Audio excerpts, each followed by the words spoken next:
The United States defense commitments to Japan and to the Philippines are ironclad. They're ironclad. As I said before, any attack on Philippine aircraft, vessels, or armed forces in the South China Sea would invoke our mutual defense treaty. Mas maraming naval at training exercises plano ng Pilipinas, Estados Unidos at Japan sa gitna ng agresibong aksyon ng Beijing sa South China Sea. We have not conceded anything to China. Gentleman's agreement sa pagitan ng Pilipinas at China, pinabulaanan ni dating Pangulong Rodrigo Duterte. Yung driver's license nyo po, pwede pamangkin ako ni Major General Reyes. Babaeng nagpakilalang pamangkin umano ng isang police general at miyembro ng Armed Forces of the Philippines na huling dumaan sa EDSA busway. Dalawang pilotong nasawi sa pagbagsak ng training chopper sa Cavite City kahapon, binigyan ng military honor ng Philippine Navy.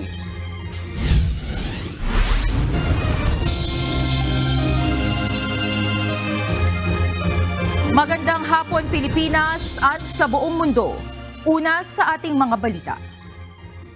Asahan ng mas matatag na alyansa ng Pilipinas, Estados Unidos at Japan pagdating sa usaping pang-ekonomiya at pagpapanatili ng seguridad sa Indo-Pacific region matapos ang naganap na trilateral meeting sa Washington, D.C.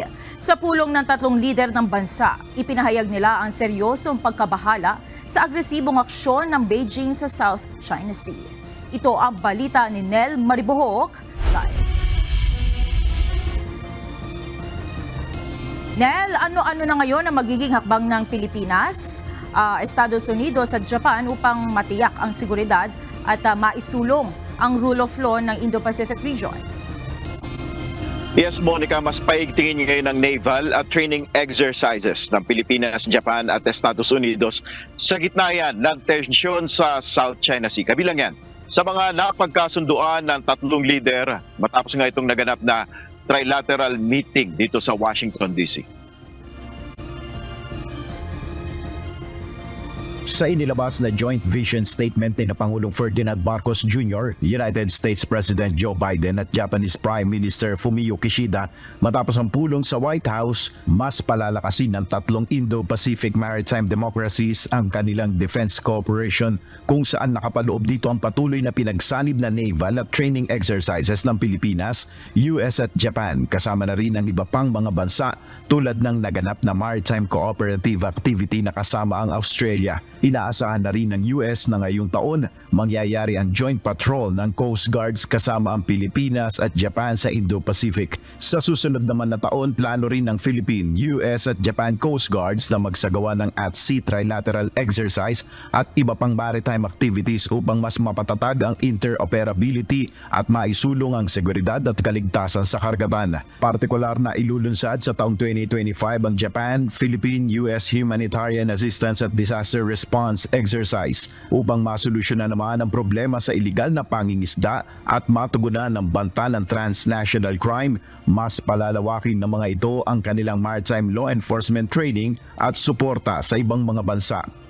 Nagpahayag rin ng pagkabahala ang tatlong lider sa agresibong aksyon ng China sa rehiyon, partikular sa South China Sea. Tinutulan ng mga ito ang mapanganib na paggamit ng China sa mga barko ng Coast Guard at maritime militia sa rehiyon. Gayon din ang paulit-ulit na pagharang nito sa resupply mission ng Pilipinas sa Yungin Shoal o Second Thomas Shoal. Sa gitna ng tensyon sa West Philippine Sea, nangako ang Japan at US na susuportahan ng Philippine Coast Guard para sa capacity building nito. Sa trilateral meeting, muling binanggit ni President Biden ang commitment ng kanyang bansa sa ilalim ng Mutual Defense Treaty. I want to be clear. The United States defense commitments to Japan and to the Philippines are ironclad. They're ironclad. As I said before, any attack on Philippine aircraft, vessels, or armed forces in the South China Sea would invoke our Mutual Defense Treaty. Ayon naman kay Pangulong Marcos, kinakailangan ng pagtutulungan ng mga bansa sa pagharap sa mga komplikadong hamon sa kasalukuyang panahon. But this meeting can be just a beginning. Facing the complex challenges of our time requires concerted efforts on everyone's part, a dedication to a common purpose, and an unwavering commitment to the rules-based international order. Nagkasundo rin ng tatlong bansa na magtulungan pagdating naman sa aspetong pang-ekonomiya. Kaugnay nito, inanunsyo ang paglulunsad ng Luzon Economic Corridor na naglalayong ikonekta ang economic hubs ng bansa. Ito ay sa pamamagitan ng pamumuhunan sa malalaking infrastructure projects, partikular na sa pagitan ng Subic Bay, Clark, Maynila at Batangas. Nangako rin ng US at Japan na tutulungan ng Pilipinas sa mga bagong teknolohiya kasabay ng training kung saan maaaring makatanggap ang Pinoy students ng world-class training sa mga nangungunang American at Japanese universities pagdating sa semiconductor. Sa sidelines ng Trilateral Summit, nakipagpulong si Pangulong Marcos sa executives ng Google. Tinalakay dito ang infrastructure investments nito sa Pilipinas upang mas maging maayos ang internet connectivity ng bansa.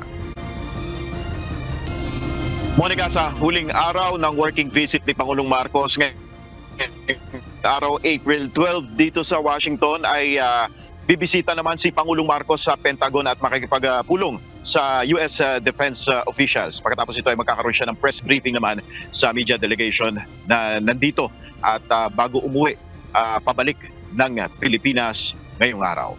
Yan muna ang ating update. Balik sa iyo, Monica. Maraming salamat, Nel Maribohok, live na nag-uulat mula sa Washington, D.C. Iginiit ng China na hindi sila magpapatinag sa Mutual Defense Treaty ng Pilipinas at Amerika. Sa pahayag na inilabas ng Chinese Embassy in Manila, binigyang diin nito na hindi bahagi ng South China Sea issue ang Estados Unidos. Wala rin nila ito sa posisyon para manghimasok sa usapin ng Pilipinas at China hinggil sa pinagtatalunang teritoryo. Ayon pa sa Chinese Embassy, hindi lalala ang tensyon sa pagitan ng Pilipinas at China kung hindi nakikialam ang Amerika. Muling nanindigan ng China na handa nila ipagtanggol ang kanilang soberanya at karapatan sa South China Sea. Inanunsyo ng Department of Foreign Affairs ang nakatakdang pagbisita sa Pilipinas ni Singaporean Foreign Minister Vivian Balakrishnan sa darating na April 15 hanggang April 17. Layo na nasabing official visit na mapalakas pa ang ugnayan at partnership ng Pilipinas at Singapore. Kasama sa schedule ang bilateral meeting ni Balakrishnan kay Foreign Affairs Secretary Enrique Manalo kung saan pag-uusapan ng tungkol sa regional at international developments. Nauna nang inimbitahan ni Pangulong Ferdinand Marcos Jr. ang Singaporean businesses na ikonsidera ang Pilipinas bilang investment hub para sa renewable energy. Sa susunod na buwan ay ipagdiriwang ang ika-55 anibersaryo ng Philippine-Singapore Diplomatic Relations. Matapos sa matagal na pananahimik, nagsalita na si dating Pangulong Rodrigo Duterte sa umunod gentleman's agreement niya sa China kaugnay ng West Philippine Sea. Ayon sa dating Pangulo, wala umano siyang isinuko na anuman sa bansang China, partikular na ang West Philippine Sea. Ito ang balita nila Lane Moreno. We have not conceded anything to China. Walang gentleman's agreement sa pagitan ng China at Pilipinas. Ito ang nilinaw ni dating Pangulong Rodrigo Roa Duterte sa sinasabing pakikipagkasundo niya sa China kaugnay sa mga hakbang sa West Philippine Sea. Sa isang press conference kagabi, nilinaw ni Duterte na maaaring may mga naging palitan sila ng pananaw ni President Xi Jinping kaugnay sa issue. Ngunit hindi kasama umano dito ang pananakop o pag-angkin ng China sa ating teritoryo. There might have been exchange of control over the China Sea, pero those were really territorial in nature, not involving the encroachment of China in our exclusive economic zone. The only thing I remember was that status quo. That's the word, na walang galawan. no movement, no armed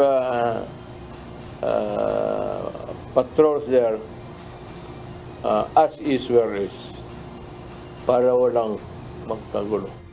Sa kanya umanong state visit sa China noong siya pa ang Pangulo, napag-usapan din nila ang plano ng Pilipinas na kumuha ng langis sa West Philippine Sea. Ngunit hindi pumayag ang Chinese President. Mr. President, we would insist that that China Sea, or not the whole of it, but there is a part of the China Sea that belongs to the Philippines. And since I would want to, get savings instead of importing it from the exporting country, ako nang I will dig my oil there. I just want to let you know. Ito ang sagot ni Xi Jinping. I am afraid you cannot do that. Sabi ko, why, Mr. President? Diniritso ko na siya. I will get it from that portion of the Red China Sea that belongs to the Philippines. Sabi niya, please do not do it with the life of me. We are friends and I do not want to destroy that friendship. So what is in your mind, Mr. President? Sabi niya, because it would be in trouble. Ayon pa kay Duterte, kung pagpipilitan niya ay maaaring maglunsad ng gyera ang China. Ang pagkaintindig ko pag sabi niya, there will be trouble if we insist on our own way there. China will go to war. Wala na umano kasunod na meeting na nangyari pagkatapos noon. Malabo rin anyang magkaroon sila ng secret agreement dahil kasama niyang pumunta noon sa China sina dating National Defense Secretary Delfin Lorenzana, National Security Advisor Eduardo Año, former AFP Chief Hermogenes Esperengineer at ilan pang cabinet members. I assure you that if it was a gentleman's agreement, it would always have been an agreement that would keep the peace in the South China Sea. Hinamon din ito si Pangulong Marcos na subukang magtayo ng mga gusali sa West Philippine Sea. Sabi ko kay Marcos, stop complaining and expounding on it. Do it and repair. Yan ang sasabi ko sa kanila. I challenge them na sila man na sa gobyerno ngayon, i-repair nila at gumawa sila doon ng mga bahay-bahay kung saan. If they are really ready for that. Gawain na nila ngayon gusto nilang gawin. I-patrol na nila yung Philippine Navy, the gray ships, and let us see what happened. Mr. President, I am challenging you to go to Alonan with the other ships and repair it. Di subukan nila. Kami takot. Ayaw namin ng gera. Samantala, sinabi ni Duterte na pag-aaralan muli niya ang lahat ng mga kasunduang pinasok ng pamahalaan noong panahon niya. Lalaine Moreno, UNTV News and Rescue. Diyos ang aming sandigan, serbisyo publiko ang aming pinahahalagahan.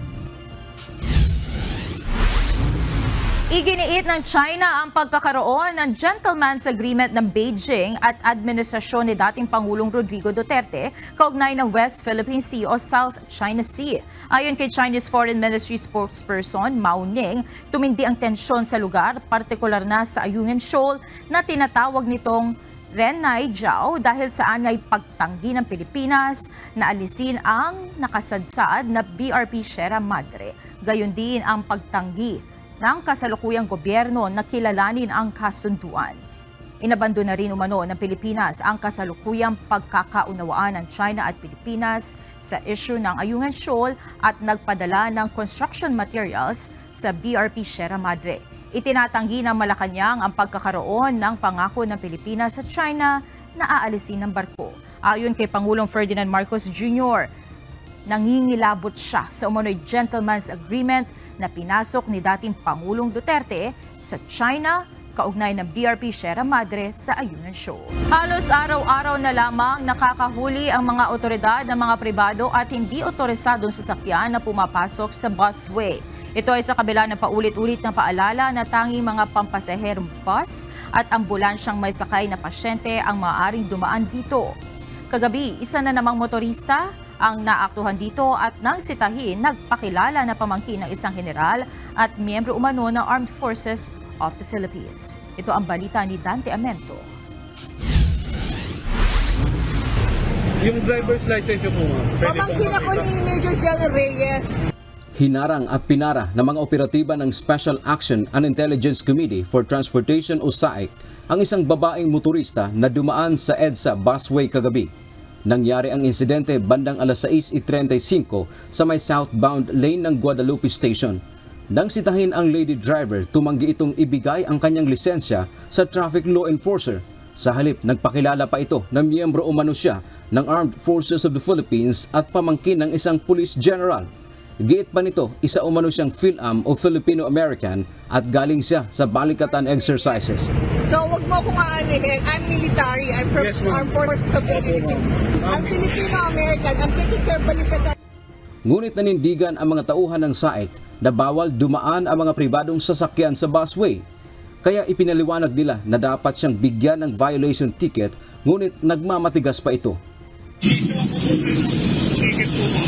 saan mo ka nag-ticket? Akin na. Pero kailangan mo confiscate po yung license nyo? No. Don't confiscate my license. Don't confiscate my license. No way. Ma'am, LTO digitized po kami na may karapatan po kami kumuha ng driver's license. Ayoko, hindi ko binigay. That's why next time dadaan dito. Sorry. Bigyan mo na yan sa akin. Nagpapasorry na ako. Meron tayong ambulansya sa likod. Akin na, nagpapaano lang kayo eh.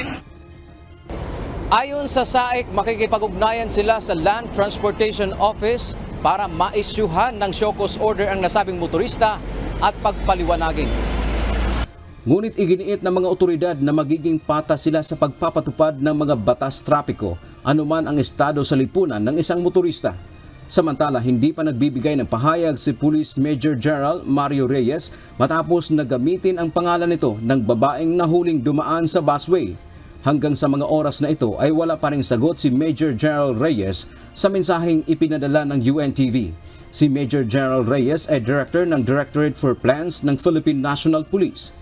Sa panig naman ng Armed Forces of the Philippines, sinabi ni Public Affairs Office Chief Colonel Cerces Trinidad na inaalam pa nila kung talagang miyembro ito ng AFP. Gayunman, hindi anya nila kukonsintihin ang maling nagawa nito at kailangang panagutin miyembro man siya o hindi ng AFP. Dante Amento, UNTV, News and Rescue. Diyos ang aming sandigan, serbisyo publiko ang aming pinahahalagahan. Humingi naman ng paumanhin si Senator Francis Chis Escudero matapos mahuli sa EDSA busway ang protocol license plate na kanyang pagmamay-ari. Ngunit paglilinaw ng mambabatas, hindi siya ang gumamit ng nahuling sasakyan. Ito ang balita ni Herlene Delgado. Bakbo! Iyan ang kuha ng mismong pagtakbo ng isang itim na sports utility vehicle o SUV matapos mahuling dumaan sa EDSA busway kahapon ng umaga. May plaka itong 7 na isang protocol license plate na ibinibigay sa mga senador. Iisyuhan na sana ng ticket ng Special Action and Intelligence Committee for Transportation ang driver ng sasakyan nang bigla itong humarurot paalis. Ngayong araw, inihayag ni Senator Francis Chis Escudero na siya ang may-ari ng plaka. Sa isang pahayag, inamin ng senador na hindi otorisado ang naging paggamit ng plaka dahil driver ng isang kaanak ang may dala ng sasakyan. Aminado rin itong naabuso ang paggamit ng plaka dahil ipinagbabawal naman ang pagdaan nito sa EDSA busway. Dahil sa insidente, inatasan na umano ng senador ang driver ng sasakyan na humarap sa Land Transportation Office o LTO para tumugon sa show cause order at harapin ang parusa sa ginawang paglabag. Dagdag pa ng mambabatas, hindi umano niya personal na ginagamit ang protocol license plates na ibinigay sa kanya. Kaya isusuko na lang umano niya sa LTO ang nasabing plaka ng nahuling sasakyan. Pinuri naman ng senador ang otoridad sa pagsisiguro na nasusunod ang traffic rules at regulations sa Metro Manila, anuman ang ranggo o posisyon ng lumabag na motorista. Sa huli, humingi ng paumanhin si Senator Escudero at nangakong titiyakin na gagamitin sa tama at naayon sa panuntunan ang protocol license plates na ibinigay sa kanya. Patuloy ang paalala ng Department of Transportation na mga otorisadong sasakyan lamang gaya ng mga lehitimong ambulansya na may sakay na pasyente, fire trucks at sasakyan ng Philippine National Police na mayroong operasyon o re-respondehan ang pinapayagan dumaan sa EDSA busway. Pinahihintulutan din na gumamit ng EDSA busway ang sasakyan ng Presidente, Vice Presidente, Senate President, House Speaker at Chief Justice. Harleen Delgado, UNTV News and Rescue. Diyos ang aming sandigan, serbisyo publiko ang aming pinahahalagahan. Personal na dadalhin sa Lunes si dating Ilocos Sur Governor Chavit Singson ang 100,000 pesos sa opisina ng Metropolitan Manila Development Authority o MMDA sa Pasig City.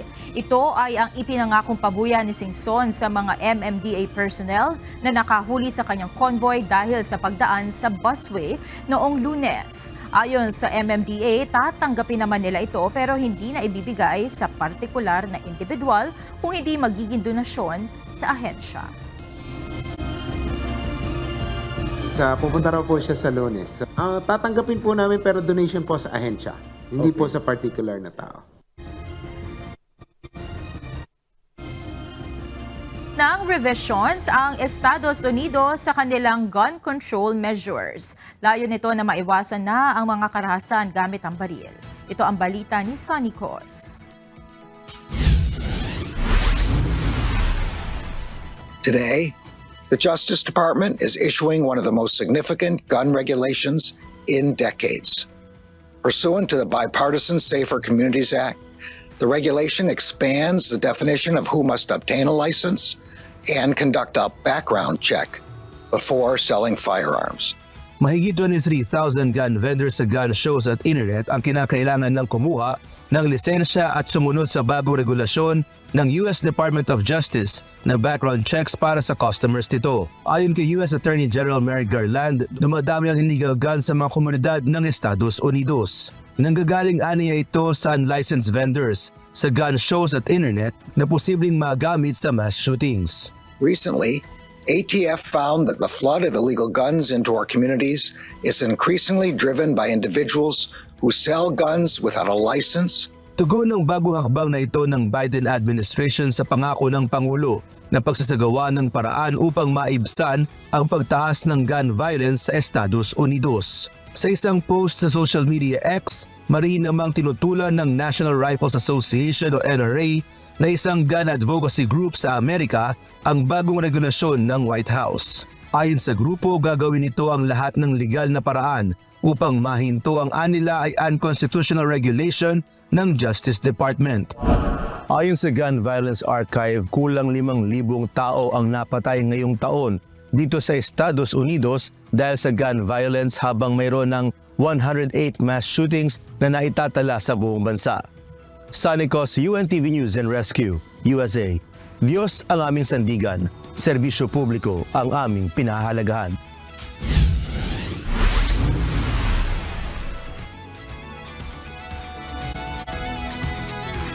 Pumanaw na ang kontrobersyal na dating NFL star na si O.J. Simpson sa edad na 76 sa anunsyo ng kanyang pamilya sa official X account nito. Namatay ito matapos ang matagal na pakikipaglaban sa sakit na cancer. Humihingi naman ng privacy sa mga oras sa ito ang mga naiwang kaanak. Naging kontrobersyal ang athlete turned broadcaster dahil sa kinakaharap na kaso kaugnay sa pagkamatay ng dating asawang si Nicole Brown at kaibigan nito. Gayunman, naakwit ito matapos ang mahabang paglilitis.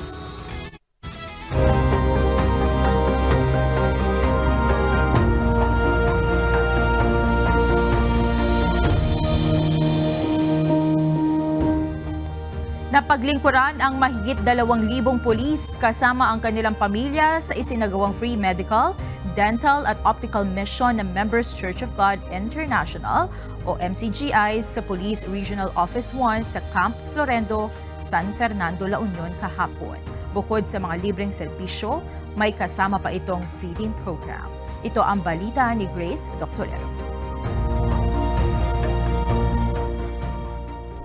Sa madalas na pagkakataon hindi nakakasama at nakakapiling ni na Police Staff Sergeant Willie at Police Corporal Jenica Nalupa ang kanilang anak. Dahil sa sinumpang tungkulin kadalasan kahit may sakit ang kanilang mahal sa buhay ay hindi agad nakakauwi ang mag-asawa para makabisita o makadalaw man lamang.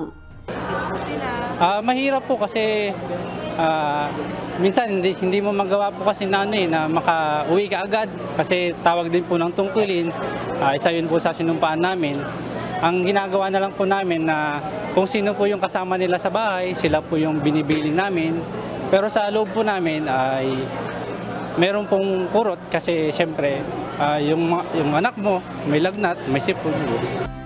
Masayang mag-asawa dahil sa programa ng Members Church of God International o MCGI ay sama-sama silang nakapagpakonsulta ng libre sa doktor. Sabi nga po ni Kuya Daniel, mabuting gawa at katangi-tanging gawa. So totoo nga po itong MCGI Cares, ito po ating medical, dental, optical at legal mission po ay napakalaking tulong po hindi lang po sa Police Regional Office 1, kundi po lahat na rin po ng members po ng Ilocano community kasi natutulungan po nila hindi lang ang pulis, mga dependents ng pulis, pati po yung mga members ng community po natin na may karamdaman. Kabilang ang mag-asawang Nalupa sa mahigit 2,000 police personnel at kanilang dependents na napagkalooban ng libreng medical, dental, optical, legal consultation. Nabigyan din ng nasa 1,200 na recipient ng grocery items. May mga tumanggap din ng 10 libreng wheelchair, walking cane at nebulizer. Ang inyong kapulisan dito po sa PRO1 ay lubos na nagpapasalamat dahil dinala ni Brother Daniel Rason ang kanilang programa rito.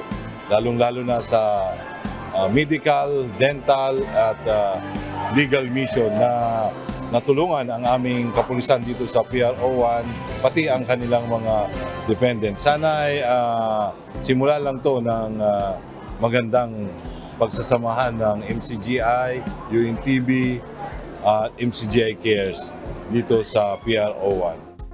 Samantala, nagkasundo ang Police Regional Office 1, UNTV at ang MCGI para sa matatag na seguridad at kapayapaan sa Camp Florendo sa San Fernando, La Union kahapon April 11.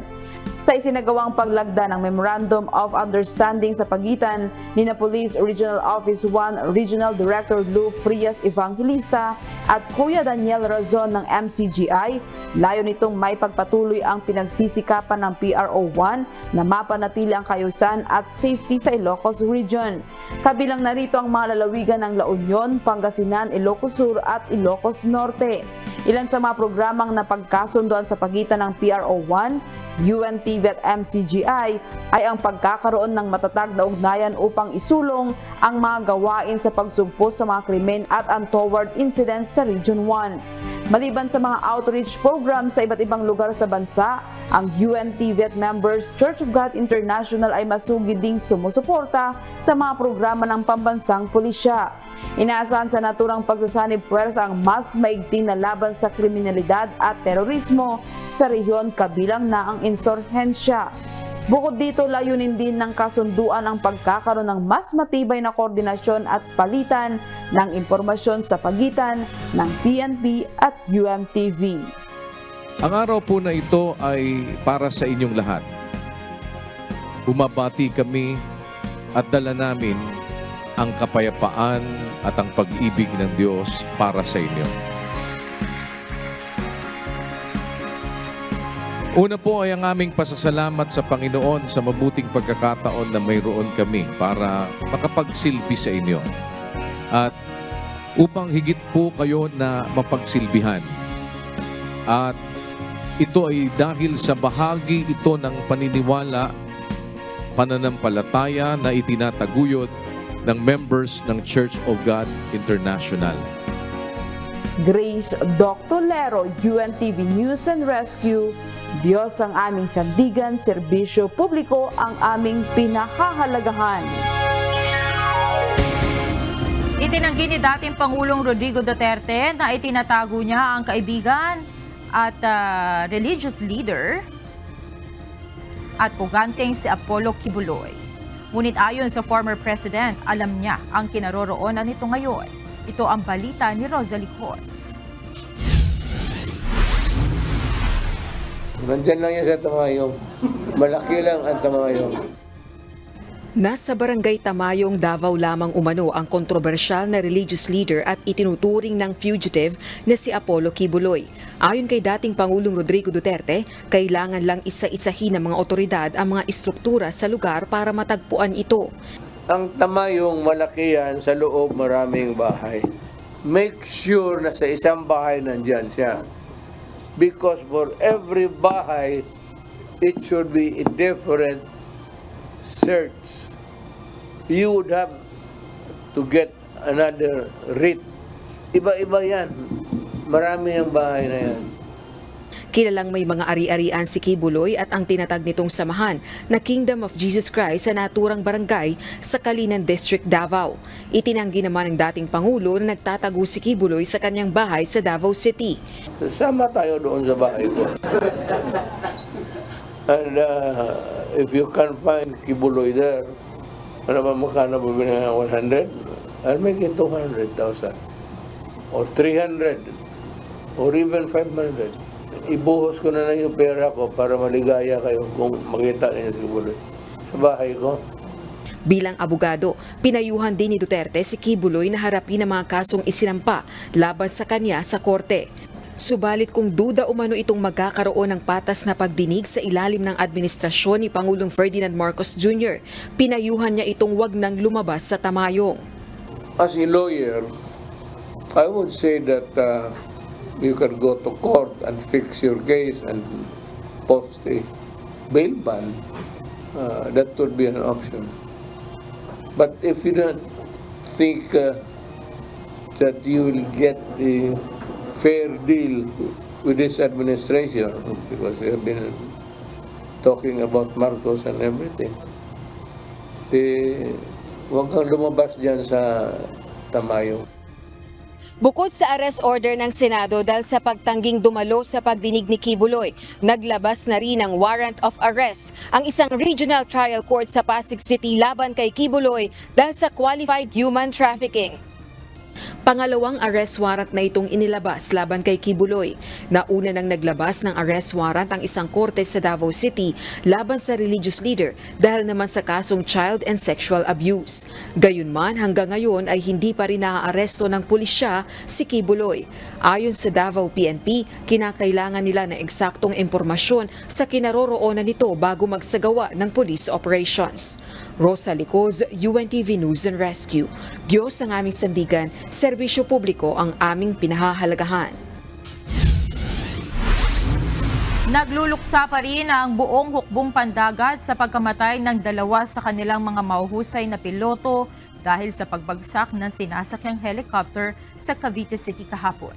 Kanina binigyan ng mga ito ng military honors. Samantala, nagpapatuloy ang investigasyon sa sanhi ng sakuna. Ito ang balita ni Ryan Lacanlale. Today, nag-set up ng arrival honors for the remains of the two fallen comrades sa libingan ng mga bayani. Alas 8 pasado ng umaga, dumating sa libingan ng mga bayani sa Taguig City ang mga labi ni na Lieutenant John Kyle Bores, ang piloto ng bumagsak na helicopter, at ni Ensign Iza Leona Takad, ang co-pilot nito. Sinalubong sila ni Chief of Navy Staff na si Rear Admiral Jose Maria Ambrosio Espeleta. Binigyan ang dalawa ng military honors bilang pagkilala sa kanilang kabayanihan. Ayon sa Philippine Navy, marami ng karanasan ang dalawang piloto pagdating sa pagpapalipad ng helicopter. Kaya labis nilang ikinabigla ang nangyari sa mga ito kahapon. Si Commander Bores is isang batikang naval aviator that we have. Actually, na-deploy na si Commander Bores sa buong kapuluan. That's how experienced he is. Ngayon naman si Ensign Takad, knowing that she is now a student pilot on board an R-22, ibig sabihin nito, sir, tapos na to ng basic pilot training. Ibig sabihin piloto na to, sir, na nag-i-specialize na lang sa helicopter. Ayon naman sa Armed Forces of the Philippines, bumuo na ng investigation committee ang Naval Air Wings na siyang tututok sa pag-iimbestiga sa sanhi ng pagbagsak ng helicopter. Inaasikaso na ng AFP ang mga benepisyo na maaaring matanggap ng mga nasawing sundalo. Bibigyan din ng financial assistance ang kanilang mga pamilya at kung may kapatid silang nais pumasok sa serbisyo ay tutulungan dito. Meron din tayong assistance in terms of baka meron silang mga kapatid na gustong pumasok din sa serbisyo, no? Tinutulungan din natin 'yan na magkaroon ng ng possibility to be part of the armed force din. Oo, yung meron din tayong mga educational grant, no, sa pag meron silang anak, ganoon. Meron silang iba't ibang options, so to speak, from the Armed Forces of the Philippines. Meron tayong system for that. Sa ngayon, nasa mortuary ng libingan ng mga bayani ang mga labi ng 2 piloto. Tumanggi munang humarap sa kamera at kawani ng mga media ang kanilang mga kaanak. Pero ayon sa Philippine Navy, isa sa plano ng mga pamilya ay iuwi sa probinsya ang mga labi. Ryan Lacanlale, UNTD News and Rescue. Diyos ang aming sandigan, serbisyo publiko ang aming pinahahalagahan.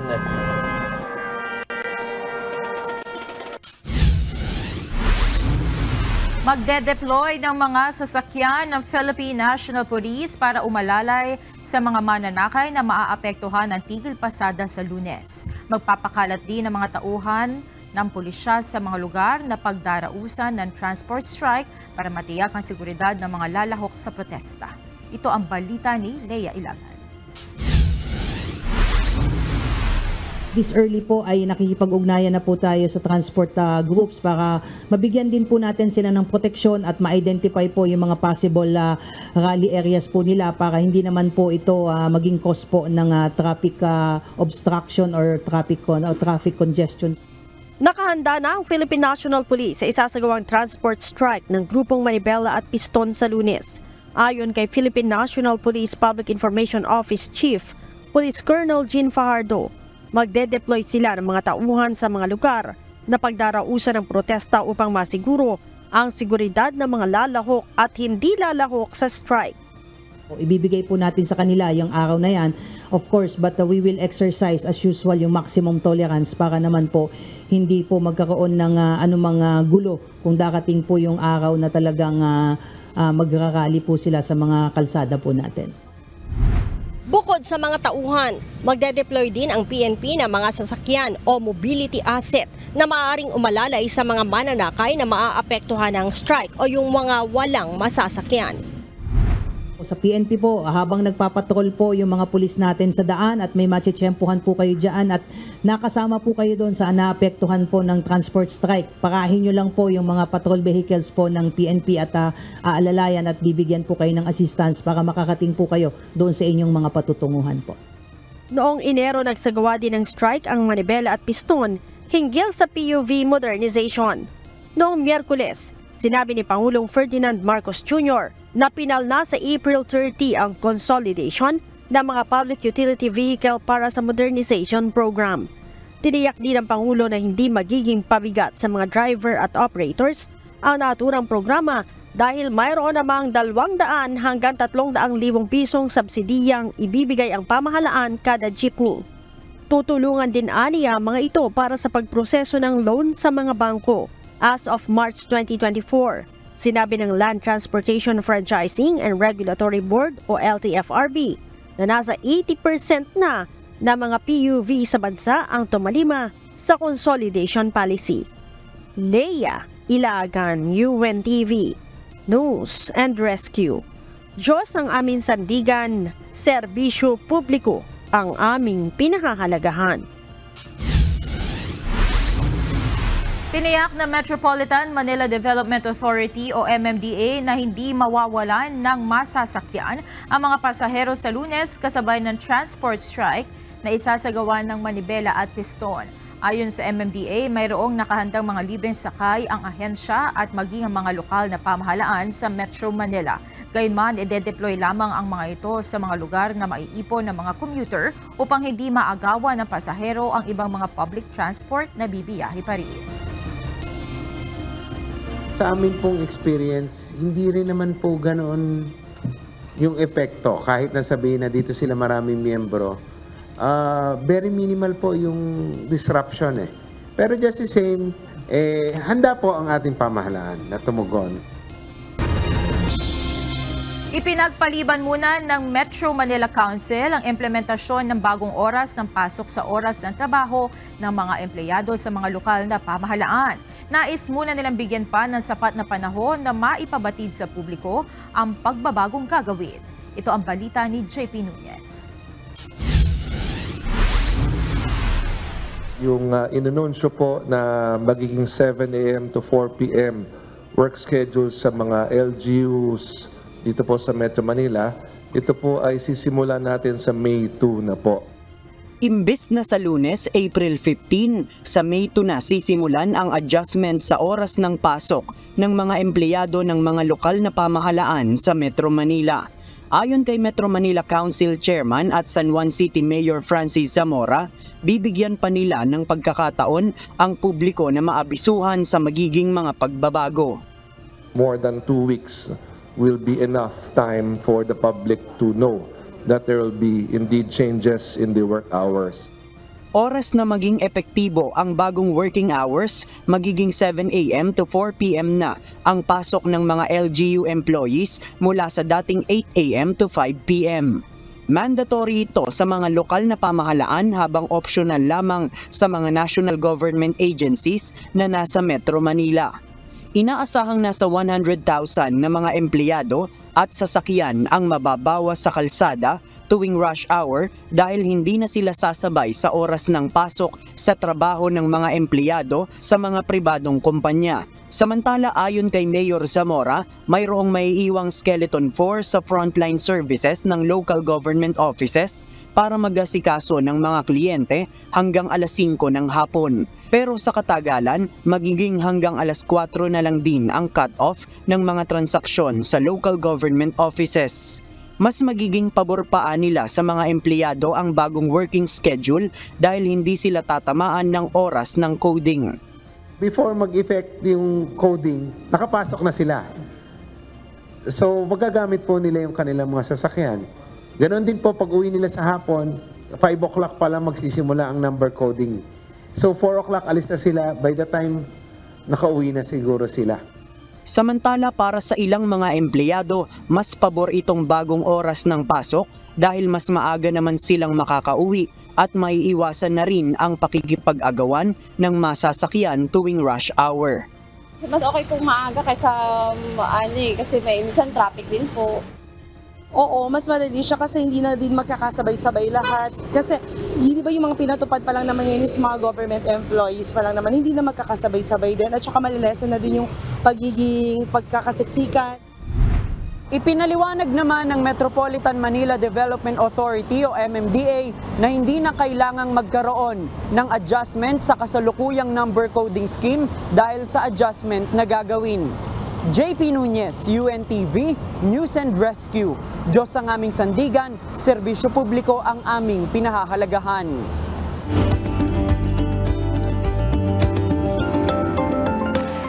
Labi sa pagkain ng matataba, nakakaapekto sa kalusugan ng tao na maaaring maging dahilan ng pagkakaroon ng bato sa apdo. Ito ang balita ni Kichi Ciprian.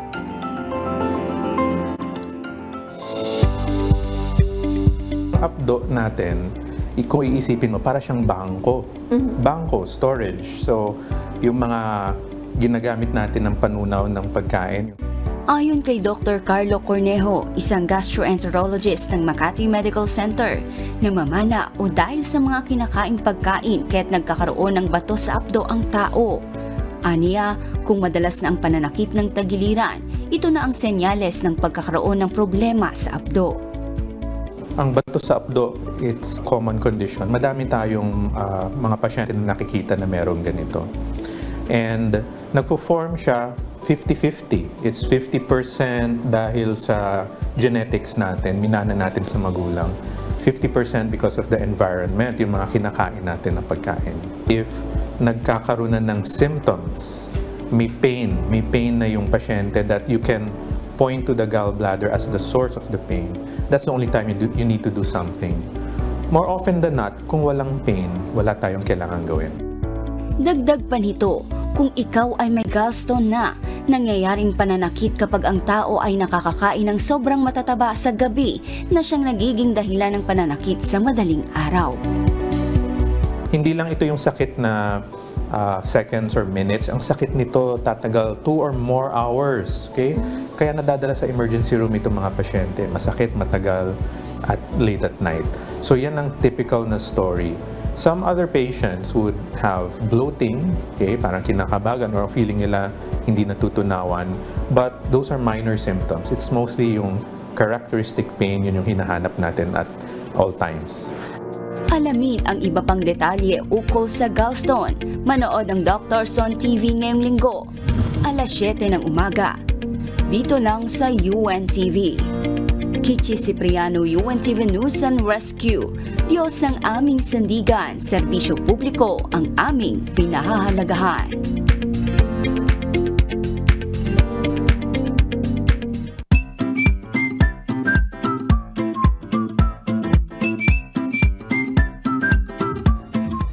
At bago po tayo magtapos, narito naman ang ating mga naging kausi ngayong araw ng Biyernes. Maraming salamat po at shout out kina Dennis Loreto, Dorothy Seduco, Armando Core, Edwin Azanes, Apolinario Viernes Pajarillo at Alan Nagisara.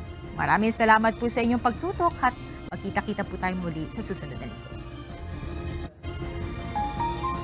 At sa salita ng Diyos na ating sandigan mula sa Aklat ng Roma, Kapitulo 14, versikulo 7 hanggang 8 na nagsasabi, sapagkat ang sino man sa atin ay hindi nabubuhay sa kanyang sarili, at sino man ay hindi namamatay sa kanyang sarili.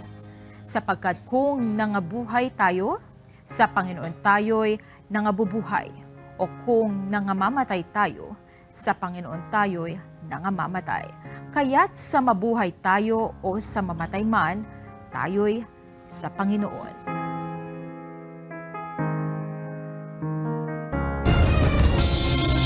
At yan ang naging kabuuan ng ating balitaan ngayong gabi. Aming inilahad ng buong katapatan kung paano namin nasaksihan. Kayo po ay makapagtitiwala na ang aming nakita at narinig ang aming ibinabalita. At dito sa UNTV, Diyos ang aming sandigan. Serbisyo publiko ang ating pinahahalagahan. Magandang gabi.